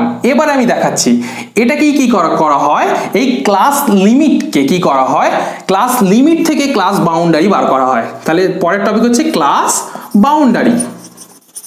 ক্লাস বাউন্ডারি কিভাবে বার করব, সেটা হচ্ছে এই যে প্রথম ক্লাসের আপার ক্লাস লিমিট, ভালো করে শুনবে কিন্তু খুব ইম্পর্টেন্ট টপিক, এটা একটু মন দেবে। সেটা হচ্ছে প্রথম ক্লাসের আপার ক্লাস লিমিট, পরের ক্লাসের লোয়ার ক্লাস লিমিট, এর মধ্যে গ্যাপ কত, এর মধ্যে গ্যাপ হচ্ছে 30 আর 31, গ্যাপ কত, গ্যাপ হচ্ছে 1, এটাকেই বলা হয় ডি। এই যে গ্যাপ কত জিজ্ঞাসা করলাম তাকেই বলা হয় ডি। ডি মানে তাহলে কি, ডি মানে হচ্ছে পরের ক্লাসের লোয়ার ক্লাস লিমিট থেকে তার উপরের ক্লাসের আপার ক্লাস লিমিটটাকে কি করে দেবো, বিয়োগ করে দেবো, ঠিক আছে। এই যে বিয়োগ করলে কত পাবো 1, এটাকে আমি কি দিয়ে ভাগ করব, 2 দিয়ে, কারণ আমি দুটো ডেটাকে নিয়েছি, দুটো ডেটাকে নিয়ে ক্যালকুলেশন চলছে, তাহলে 2 দিয়ে ভাগ করব, ঠিক আছে। তাহলে 2 দিয়ে ভাগ করলে এটা হবে 0.5, তাহলে এখানে থাকবে 2, এটাকে বিয়োগ করা হবে 1, 2 দিয়ে ভাগ 0.5, ঠিক আছে। তাহলে ক্লাস বাউন্ডারির জন্য আমি একটা ডি বার করলাম। ডিটা কিভাবে বার করলাম আরেকবার রিপিট করছি, ঠিক আছে। সেটা হচ্ছে কি, ক্লাস লিমিট থেকে ক্লাস বাউন্ডারি বেরোবে, বারবার বলছি, এটা একটু মন দিয়ে দেখবে। বললাম প্রথম ক্লাসের যে আপার ক্লাস লিমিট, ঠিক আছে, এবং পরের ক্লাসের যে লোয়ার ক্লাস লিমিট, এই দুটোকে আমি কি করব, এই দুটোকে আমি বিয়োগ করে দেবো। এই দুটোকে বিয়োগ, আর এদের যেহেতু দুটো ডেটাকে নিয়ে ভাগ করছি, তাহলে 2 দিয়ে একে ভাগ করব, বিয়োগ করে যেটা পাচ্ছি তাকে 2 দিয়ে ভাগ, এটা হলো 0.5। এটা যদি এরকম থাকতো, অ্যাজ ফর এক্সাম্পল, এটা যদি এরকম থাকতো যে 31 থেকে 29, আবার 21 থেকে 29 আর 31 থেকে 39, তখন তাহলে কি করতাম, তখন তাহলে 31 থেকে বিয়োগ করতাম 29কে, এইটা তাকে ভাগ করতাম 2 দিয়ে, যেহেতু দুটো ডেটা, তাহলে এখানে ভাগফল বেরোতো 2, তাকে ভাগ করতাম 2 দিয়ে, তখন হয়ে যেত কত 1, এখানে বেরিয়েছে 0.5। এই যে জিনিসটা আমি বার করছি, কেন বার করছি, এই জিনিসটা বার করছি ক্লাস বাউন্ডারি বার করবো বলে। এবার ক্লাস বাউন্ডারিটা কিভাবে বেরোচ্ছে এবার দেখবে।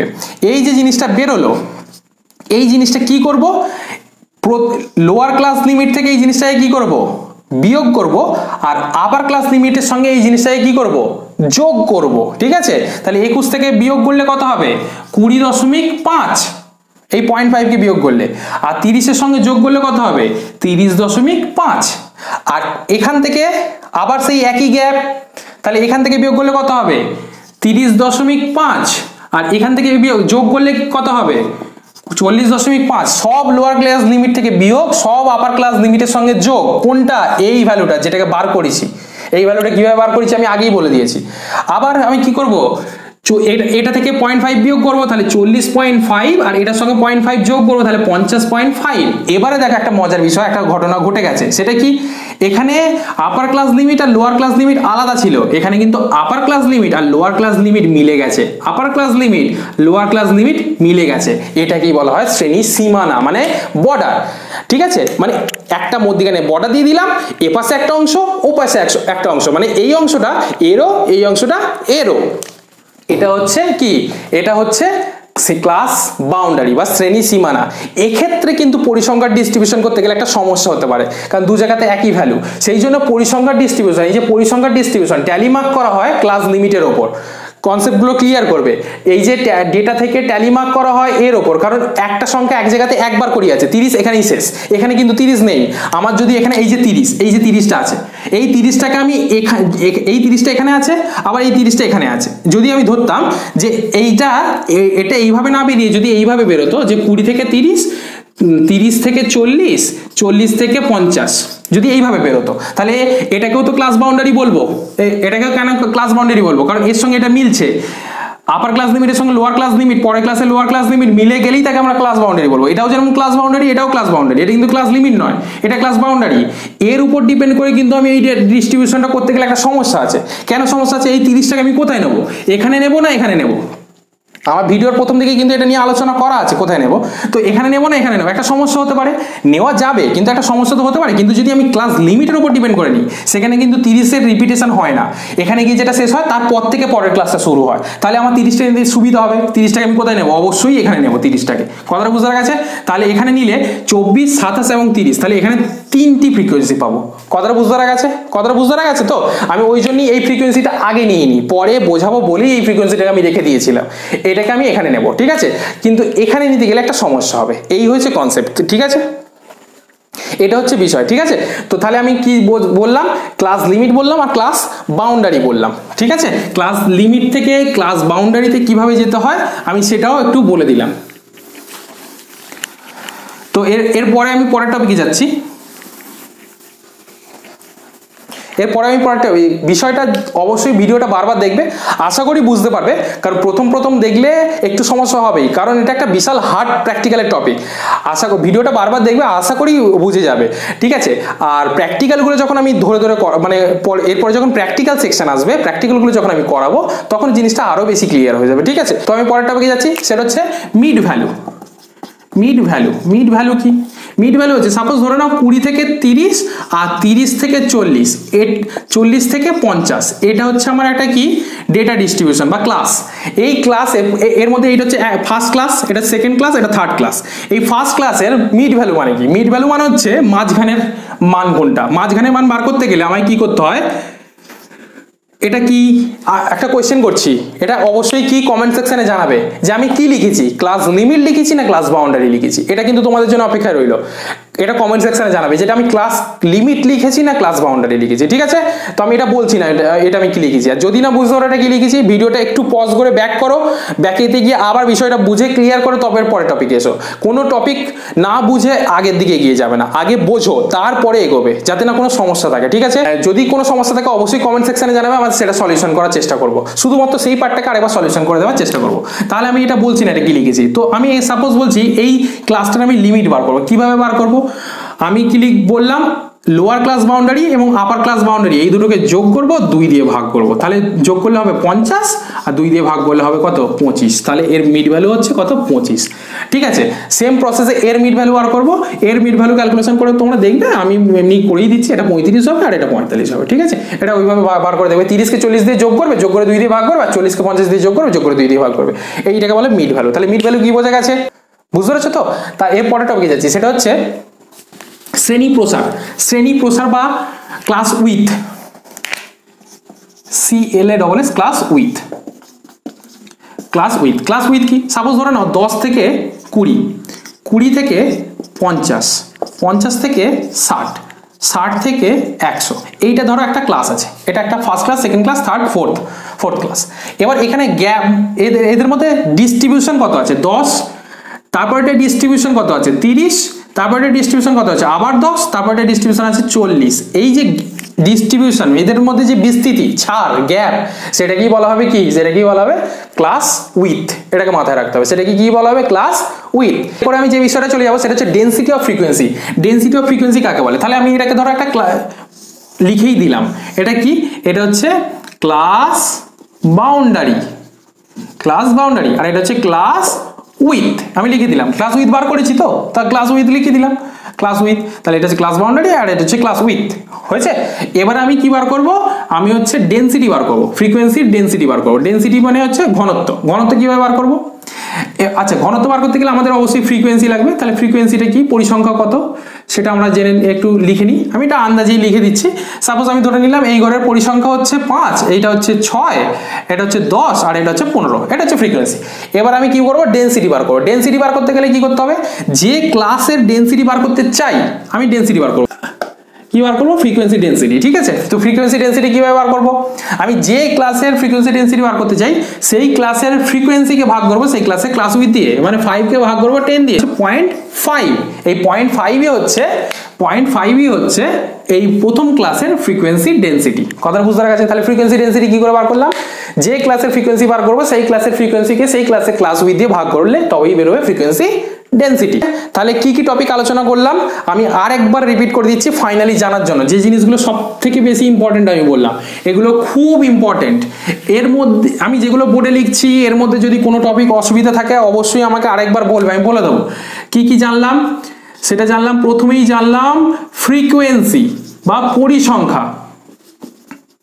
ঠিক আছে, এটা জানলাম। তারপরে জানলাম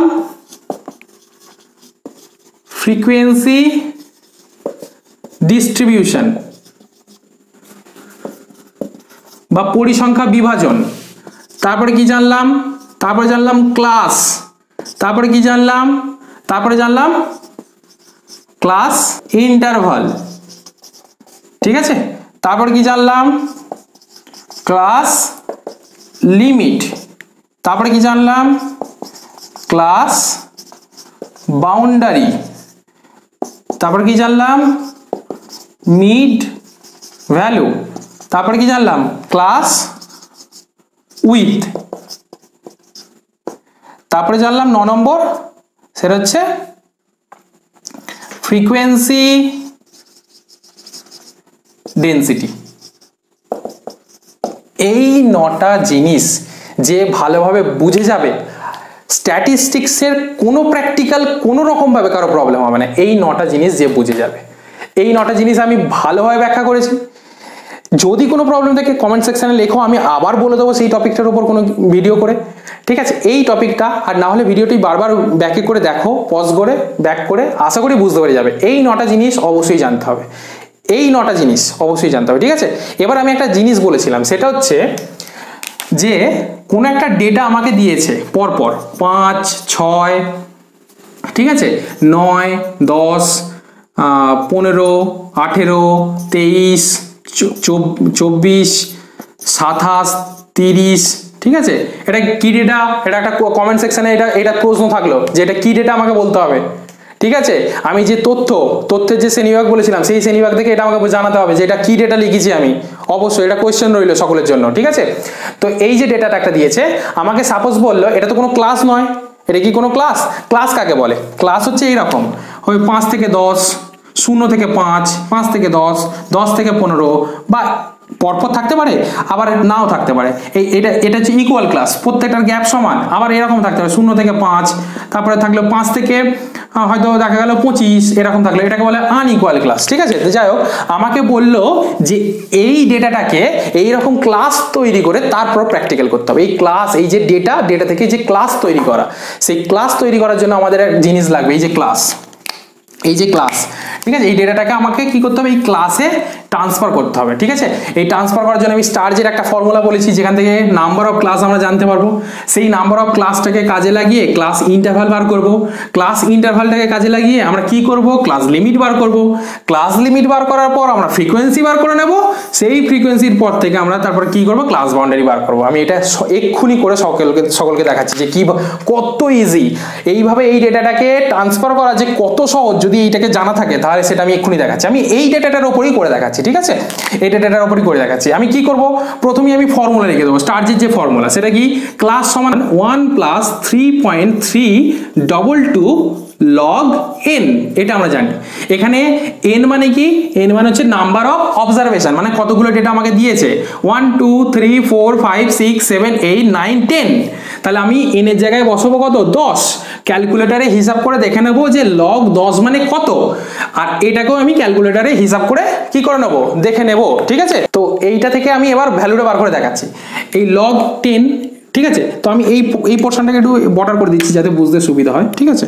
তো log 10, এবার আমি কি করব, log 10 এর ভ্যালু কত, log 10 এর ভ্যালু হচ্ছে 1, তার সঙ্গে গুণ করব 3.322, তাহলে কত হবে 3.322, এটা পেলাম। তার সঙ্গে যোগ করব 1, তাহলে 1, তাহলে হচ্ছে 4.322। এইটা হচ্ছে ভ্যালুটা বেরোলো, সি এর ভ্যালু বেরোলো এটা। এবার আমি এটাকে রাউন্ডেড আপ করে 5 মার্কস করে নিলাম। রাউন্ডেড আপ অবশ্যই এটা মাথায় রাখতে হবে এবং লিখে দিতে হবে যে এটা রাউন্ডেড, ঠিক আছে। এটাকে আমি 5 করে নিলাম। যে তাহলে ক্লাস কতগুলো ক্লাস আমাকে নিতে হবে, তাহলে আমাকে ক্লাস নিতে হবে 5টি। প্রথম স্টেপ আমার ক্লিয়ার হয়ে গেল। তাহলে আমাকে যদি এরকম করে কোনো ডেটা দেয়, সেই ডেটা থেকে আমাকে যদি বলে যে ক্লাস তৈরি করো, ক্লাস তৈরি করে তা থেকে ক্লাস লিমিট, ফ্রিকোয়েন্সি আর তোমরা কি তৈরি করো, ক্লাস বাউন্ডারি তৈরি করো, তাহলে আমি কিভাবে করতে হয় পুরোটাই বলছি। তাহলে আমি প্রথমেই ফর্মুলা ফেলবো, কি ফর্মুলা ফেলবো, স্টারজের ফর্মুলা ফেলবো, c = 1 + 3.322 log n। n মানে কি, যতগুলো ডেটা দিয়েছে গুনে নেব, গুনে নিয়ে সেটাকে দেব, দিয়ে সেটার ভ্যালু বার করে এটাকে বার করে নেবো যে কতগুলো ক্লাস আসতে চাইছে। আমি দেখলাম এখানে 5টা ক্লাস আসতে চাইছে, ঠিক আছে। এবার এই 5টা ক্লাস আসলো, আমি এরপরে আমাকে কি জানতে হবে, এরপরে আমাকে যেটা জানতে হবে সেটা হচ্ছে ইন্টারভাল কত হবে, ঠিক আছে, মানে সেকেন্ড স্টেপ, ক্লাস ইন্টারভাল কত রাখবো, ঠিক আছে। এখানে একটা দেখিয়ে দিচ্ছি, সেটা হচ্ছে 10 থেকে 20, এই একটা ক্লাস, এই ক্লাসের ফ্রিকোয়েন্সি হচ্ছে কত, 5। 20 থেকে 30, এই ক্লাসের ফ্রিকোয়েন্সি হচ্ছে কত, 15। 30 থেকে 40, এই ক্লাসের ফ্রিকোয়েন্সি হচ্ছে কত, 17, সাপোজ এটা। তাহলে আমি এখানে পুরো একটা ক্লাস তুলে নিয়েছি। এখানে কতগুলো ক্লাস আছে, 1 2 3, এখানে 3টে ক্লাস আছে, কিন্তু আমাকে এখানে ক্লাস বার করতে হবে কটা, এখানে ক্লাস বার করতে হবে আমাকে 5টা, ঠিক আছে। তাহলে আমার প্রথম কাজ কমপ্লিট, যে ক্লাস কতগুলো আমাকে নিতে হবে সেটা হচ্ছে স্টারজের ফর্মুলা ফেলে আমি কমপ্লিট করে নিয়েছি। কিভাবে কমপ্লিট করেছি দেখিয়েছি। এরপর আমার কি দরকার, এরপর দরকার ক্লাস ইন্টারভাল সেকেন্ড, এটা আমার দরকার। ক্লাস ইন্টারভাল মানে কোনটা, সেটা হচ্ছে 10 থেকে 20, গ্যাপ 10, 20 থেকে 30, 10, এই যে ক্লাস ইন্টারভাল কতটা গ্যাপ রাখবো একটা ক্লাসের মধ্যে, সেইটাকে আমাকে বার করতে হবে। সেটাকে বার করার জন্য আমাকে কি করতে হবে, এখানের মধ্যে সব থেকে হাইয়েস্ট ভ্যালু কত আছে সেটা দেখতে পাচ্ছি যে 30 আছে। এই যে ডেটা ডিস্ট্রিবিউশন, এই ডেটা ডিস্ট্রিবিউশনের মধ্যে সবথেকে হাইয়েস্ট ভ্যালু কত আছে, সবথেকে হাইয়েস্ট ভ্যালু দেখতে পাচ্ছি কত আছে, 30। সবথেকে লোয়েস্ট ভ্যালু কত আছে, 5, আমি দেখতে পাচ্ছি। ক্লাস নিতে হবে আমাকে কতগুলো, ক্লাস বেরিয়েছে আমার কত, 5, তাহলে ক্লাসটা নিচে রাখবো। তাহলে কিভাবে আমি ইন্টারভাল বার করছি, হাইয়েস্ট ডেটাটাকে লিখবো, highest data minus lowest data by number of class. এবার এখানে কত বেরোবে, 30 থেকে যদি 5কে বিয়োগ করি হবে 25, আর 25কে যদি 5 দিয়ে ভাগ করি হবে কত, 5। কত বুঝতে গেল। তাহলে এখানে এটা হচ্ছে আমার ক্লাস ইন্টারভাল, ঠিক আছে। আর এটা হচ্ছে আমার কি, এটা হচ্ছে নাম্বার অফ ক্লাস। এখানে মিরাকলি দুটো জিনিস একই হয়ে গেছে, কিন্তু ওটা ভাববে না যে দুটোই 5 সবসময় বেরোবে, সবসময় দুটোই 5 কোনো মতেই বেরোবে না, ঠিক আছে। এটা মিরাকলি হয়ে গেছে, আন্দাজেই ডেটা দিয়েছি, কিভাবে মিলে গেছে আমিও বুঝতে পারছি না। সেটা হচ্ছে, এটা হচ্ছে নাম্বার অফ ক্লাস আর এটা হচ্ছে আমার ক্লাস ইন্টারভাল। তাহলে আমার এখান থেকে কি বেরোলো, এখান থেকে বেরোলো না ক্লাসের কাজ হয়ে গেল, এখান থেকে আমার ক্লাস ইন্টারভাল বেরিয়ে গেল, মানে এই ইন্টারভালটা বেরিয়ে গেল। এবারে আমাকে কি বার করতে হবে, এবার আমাকে এই ক্লাসগুলোকে বার করতে হবে। 5টা ক্লাসে বার করব, দেখো কিভাবে বার করছি। এই কাজটা আমি এইদিকে করছি, ঠিক আছে। এখান থেকে আমি ক্লাস ইন্টারভাল পেয়ে গেছি, এখানে ক্লাস নাম্বার অফ ক্লাস পেয়ে গেছি। এবার আমি এই ক্লাসগুলোকে তৈরি করব। কিভাবে তৈরি করছি, ক্লাস তৈরি করতে গেলে কি থেকে তৈরি করতে হয়, সব থেকে কম ফ্রিকোয়েন্সিটা দিয়ে স্টার্ট করতে হয়। তাহলে কম ফ্রিকোয়েন্সি কোনটা, 5, তাহলে 5কে দিয়ে স্টার্ট করলাম। 5কে দিয়ে স্টার্ট করলে কি 5 থেকে কত হবে, তাহলে ইন্টারভাল কত, 5। তাহলে 5 এর সঙ্গে 5 যোগ করবো, তাহলে 6 7 8 9 10, তাহলে 10 হলো। যেখানে গিয়ে থামছে ঠিক তার পর থেকে শুরু করবো, মানে 11 থেকে, 11 সঙ্গে আবার 5 যোগ করবো, তাহলে কত হচ্ছে 16, 16 পর 17 থেকে শুরু করবো, 17 পর 5 যোগ করলে কত হবে, হবে 22, 22 এর পর আবার তারপর থেকে শুরু করবো, মানে হচ্ছে 23, 23 থেকে, 23 এর সঙ্গে 5 যোগ করলে কত হবে 28, 28 এর পর আবার তারপর থেকে শুরু করবো, মানে 29, 29 এর সঙ্গে 5 যোগ করলে কত হবে, 29 এর সঙ্গে 5 যোগ করলে হবে 34। এইখানে দেখো একটা ব্যাপার খুব ভালোভাবে মিলে গেছে, সেটা কি আমার স্টার্জের সূত্র অনুযায়ী কতগুলো ক্লাস বেরিয়েছিল, 5টা, আমার এখানে 5টাই আমি ক্লাস নিয়েছি, হয়েছে। তার মধ্যেই কিন্তু আমার হাইয়েস্ট ফ্রিকোয়েন্সি কত, হাইয়েস্ট ডেটা কত 30, সেটা কিন্তু আমার এই ক্লাসের মধ্যে কভার হয়ে যাচ্ছে, আমাকে আর ক্লাস নিতে হচ্ছে না। এরপরও যদি আমি পরের ক্লাসটা নিই 35 এর পর থেকে 5 যোগ করে 40 পর্যন্ত, তার ফ্রিকোয়েন্সি কিন্তু 0 চলে আসবে, কারণ কোনো ডেটা পাবো না, তাই আমি এটাকে আর নেবো না, কারণ আমি 5টা ক্লাসই আমার বেরিয়েছে, 5টা ক্লাসের মধ্যেই যেন পুরো ডেটা কভার হয়ে যায়, তবেই জানবে অঙ্ক ঠিক হচ্ছে, নাহলে জানবে অঙ্ক ভুল হচ্ছে। তাহলে আমি 5 ক্লাস ইন্টারভাল ধরে 5টা ক্লাসের মধ্যেই সম্পূর্ণ ডেটাটাকে কভার করে ফেললাম। কথাটা বুঝতে পারা গেছে? তাহলে আমার কাজ মিটে গেল কি, আমি প্রথমে ক্লাস বার করে নিয়েছি এই সূত্রে, ক্লাস ইন্টারভাল বার করেছি এই সূত্রটা ফেলে, তারপর আমি কি বার করে নিচ্ছি, তারপর আমি ক্লাস লিমিট বার করে নিচ্ছি এইভাবে, ওই ক্লাস দেখে ফ্রিকোয়েন্সি দেখে আর এই ডেটা দেখে আমি ক্লাস লিমিট বার করে নিলাম। এই লিমিটের উপর ডিপেন্ড করে এবার আমি কি বার করব, এই লিমিটের উপর ডিপেন্ড করে এবার আমি ফ্রিকোয়েন্সিগুলো বার করব। কিভাবে ফ্রিকোয়েন্সি বার করছি দেখো, সেটা হচ্ছে অবশ্যই ট্যালি মার্ক করে বার করবে। 5 থেকে 10 এর মধ্যে কতগুলো ডেটা পাচ্ছি এখান থেকে, 1টা 2টো 3টে 4টে, তাহলে ট্যালি মার্ক করবো 1 2 3 4। পরের ক্লাসে কতগুলো ডেটা পাচ্ছি, 11 থেকে 16 এর মধ্যে একটা, শুধুমাত্র 15, তাহলে 1। 22 থেকে 17 থেকে 22 এর মধ্যে কতগুলো ডেটা পাচ্ছি, 1, শুধুমাত্র 18, 1, ঠিক আছে। 23 থেকে 28 এর মধ্যে কতগুলো ডেটা পাচ্ছি, 1 2 3, 3টে ডেটা পাচ্ছি, তাই তো, তাহলে 1 2 3। আর 29 থেকে 34 এর মধ্যে কতগুলো ডেটা পাচ্ছি, শুধুমাত্র 30, 1। কথাটা ক্লিয়ার হলো? তাহলে এগুলো আমার ফ্রিকোয়েন্সি পেয়ে গেলাম, দেখো ফ্রিকোয়েন্সি পেয়ে গেলাম। আমি বললাম না এই 9টা জিনিসকে যে ভালোভাবে বুঝবে তাহলে তার স্ট্যাটিস্টিক্সে প্রবলেম হবে না। প্রথমে আমি স্টার্জের ফর্মুলা ফেলে ক্লাস বার করলাম, তারপর আমি ক্লাস ইন্টারভাল বার করলাম, তারপর আমি ক্লাস লিমিট বার করলাম, ওই দুটোকে নিয়ে তারপর আমি ফ্রিকোয়েন্সিগুলোকে ওই ডেটা থেকে কি করে দিলাম, এইরকমভাবে ডেটা কমা কমা করে আমাকে দিয়েছিল পরীক্ষার হলে বা প্রশ্নই, আমি সেটাকে সুন্দর করে একটা টেবিলে নিয়ে চলে এলাম। কিন্তু এটাকে নিয়ে এই মুহূর্তে প্র্যাকটিক্যাল করলে হবে না, কারণ আমাকে এটা হচ্ছে ক্লাস লিমিট। কেন ক্লাস লিমিট বললাম, কারণ ক্লাস লিমিটে কি বলেছি যে আপার ক্লাস লিমিট আর লোয়ার ক্লাস লিমিট আগে পিছু ক্লাসের মেলে না, আর এটাকে দেখেই কি করা হয়, ফ্রিকোয়েন্সিগুলোকে ট্যালি মার্ক করে বার করা হয়, সেই জন্যই এটা কি ক্লাস লিমিট আর এটা হচ্ছে ফ্রিকোয়েন্সি। এবার এই ক্লাস লিমিট থেকে আমাকে কিসে যেতে হবে, ক্লাস বাউন্ডারিতে যেতে হবে। ক্লাস বাউন্ডারিতে যাওয়ার সূত্র কি, আমি কি বলেছিলাম, আমি বলেছিলাম আগের ক্লাসের আপার ক্লাস লিমিট আর পরের ক্লাসের লোয়ার ক্লাস লিমিট এই দুটোকে বিয়োগ করতে। তাহলে 11 থেকে 10কে বিয়োগ করলে কত হয়, 11 থেকে বিয়োগ করলাম 10, তাহলে কত হলো 1, একে 2 দিয়ে ভাগ করলে কত হবে 0.5। এই 0.5টাকে কি করতে হবে, আমাকে লোয়ার ক্লাস লিমিট থেকে বাদ দিতে হবে আর আপার ক্লাস লিমিটের সঙ্গে যোগ করতে হবে। এবার আমি বাদ দিয়ে যোগ করে করছি, 5 থেকে যদি 0.5 বাদ দিই তাহলে কত হবে 4.5, 10 এর সঙ্গে যদি যোগ করি কত হবে 10.5, 11 সঙ্গে যদি বাদ দিই তাহলে কত হবে 10.5, 16 সঙ্গে যদি যোগ করি কত হবে 16.5, 17 সঙ্গে যদি বিয়োগ করি হবে 16.5, 22 সঙ্গে যোগ করলে হবে 22.5, 23 থেকে বিয়োগ করলে হবে 22.5, 28 সঙ্গে যোগ করলে হবে 28.5, 29 সঙ্গে বিয়োগ করলে হবে 28.5 আর 34 সঙ্গে যোগ করলে হবে 34.5। এবারে দেখো খুব মজাদার একটা বিষয় হয়েছে, সেটা কি আপার ক্লাস লিমিট আগের ক্লাসের আর পরের ক্লাসের লোয়ার ক্লাস লিমিট মিলে গেছে, এইটাকে বলা হয় ক্লাস বাউন্ডারি। ঠিক আছে, তাহলে ক্লাস বাউন্ডারি পেয়ে গেছি। এবার ফ্রিকোয়েন্সিগুলোকে এখান থেকে দেখে দেখে লিখে দেবো। এটা ছিল 4, এটা হচ্ছে 1, এটা হচ্ছে 1, এটা হচ্ছে 3, এটা হচ্ছে 1। এই আমার ডেটা তৈরি হয়ে গেল। এবার এটাকে নিয়ে আমাকে কি করতে হবে, এটাকে নিয়ে আমাকে প্র্যাকটিক্যাল গুলো করতে হবে। ঠিক আছে, এতক্ষণ পর্যন্ত আজকের ক্লাসে আমি যা যা করালাম এগুলো সব হচ্ছে স্ট্যাটিস্টিক্সের থিওরি, সব হচ্ছে স্ট্যাটিস্টিক্সের থিওরি। এই থিওরিগুলোকে যদি ভালো করে করা সম্ভব, আমি বলেছি এই থিওরিগুলোকে যদি ভালো করে করা সম্ভব, স্ট্যাটিস্টিক্সের কোনো প্র্যাকটিক্যাল কোনোভাবে আটকাবে না। ঠিক আছে, এটা গেল স্ট্যাটিস্টিক্সের ব্যাকগ্রাউন্ড থিওরি। এইগুলোকে মাথায় রাখতে হবে যে আমাকে র ডেটা এইভাবে যদি র ডেটা দেয় তাকে আমি কিভাবে একটা ক্লাসে পরিণত করব, কিভাবে প্র্যাকটিক্যালি ট্রান্সফার করব, কিভাবে আমি ক্লাস লিমিট বার করব, কিভাবে আমি ক্লাস বাউন্ডারি বার করব, কিভাবে ক্লাস বার করব, কিভাবে ক্লাস ইন্টারভাল বার করব, সব কটা এখানের মধ্যে নিয়োজিত হয়ে আছে। এবার এখান থেকে আমি কি বার করে নিতে পারবো, মিড ভ্যালু বার করে নিতে পারবো। এটার সঙ্গে এটাকে যোগ করব, 2 দিয়ে ভাগ করব, এই ক্লাসের মিড ভ্যালু বেরিয়ে যাবে। ফ্রিকোয়েন্সি ডেন্সিটিও বার করে নিতে পারবো। তাহলে এইভাবে সবকটা জিনিস আমি বার করে নিতে পারবো। এতক্ষণ পর্যন্ত যেটা হলো প্রত্যেকটা স্ট্যাটিস্টিক্সের ব্যাকগ্রাউন্ড থিওরি। ঠিক আছে, অনেকটা লেন্দি ভিডিও হয়ে গেল, কিন্তু ভিডিওটা প্রত্যেকটা ভালোভাবে দেখবে যাতে প্রত্যেকটা টপিক খুব ভালোভাবে বুঝতে পারো। ঠিক আছে, আমি মানে চেষ্টা করলাম, সর্বোত্তম চেষ্টা করলাম তোমাদের করে এই থিওরিটা বোঝানোর জন্য। নেক্সট ক্লাস থেকে প্র্যাকটিক্যালের একটা স্ট্যাটিস্টিক্সের একটা টপিক আলাদা আলাদা করে কোনোদিন একটা কোনোদিন দুটো করে ভিডিও আমি কি করব, আলোচনা করব। ঠিক আছে, প্র্যাকটিক্যাল একদম ডেটা ক্যালকুলেশন থেকে শুরু করে আঁকা থেকে শুরু করে সব দেখিয়ে দিয়ে আমি আলোচনা করব। ঠিক আছে, অবশ্যই কমেন্ট সেকশনে লিখবে কেমন লাগলো ভিডিওটা। যদি ভালো লেগে থাকে তাহলে অবশ্যই ভিডিওটা শেয়ার করবে, কারণ স্মার্টফোন সবার কাছে আছে, বন্ধুদের কাছেও স্মার্টফোন আছে, সকলকে শেয়ার করে দেবে যাতে বাড়িতে বসে সকলেই ভিডিওটা দেখতে পায়।